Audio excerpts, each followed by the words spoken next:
শ্রেণিকার প্রথম জন্মদিন উপলক্ষে আমরা দুজনে মিলে ওকে নিয়ে চলে গিয়েছিলাম মন্দিরে। এটা হলো লিডসের হিন্দু মন্দির। স্বাভাবিকভাবেই মেয়ের প্রথম জন্মদিন বলে কথা।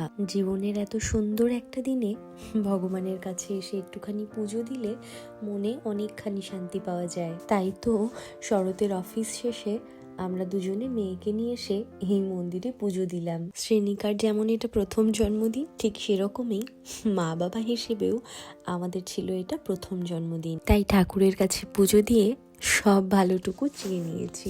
আমাদের বাড়ি থেকে এই মন্দিরটাই সবচেয়ে কাছে হয়, তাই আমরা যে কোনো পুজো দেওয়ার জন্য এই লিডসের হিন্দু মন্দিরেই আসি। পুজো শেষ করে এখানকার পণ্ডিতজি শ্রেণিকাকে কোলে নিয়ে সব ঠাকুরের কাছ থেকে আশীর্বাদ ফুল ওর মাথায় ছুঁয়ে দিচ্ছিল। অন্য কোনো সময় হলে ও অন্য কারো কোলে গেলে খুব কেঁদে ফেলে, কিন্তু অদ্ভুতভাবে সেদিনও এক ফোঁটাও কাঁদেনি। সব ঠাকুরের দিকে তাকিয়ে কি সুন্দর দেখছিল।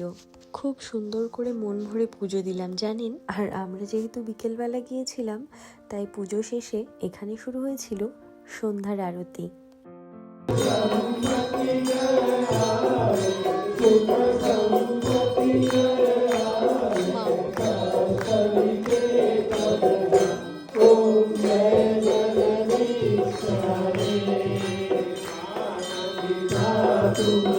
আরতি শেষ করে কিছুক্ষণ আরো মন্দিরে সময় কাটিয়ে আমরা বাড়িতে ফিরে এলাম।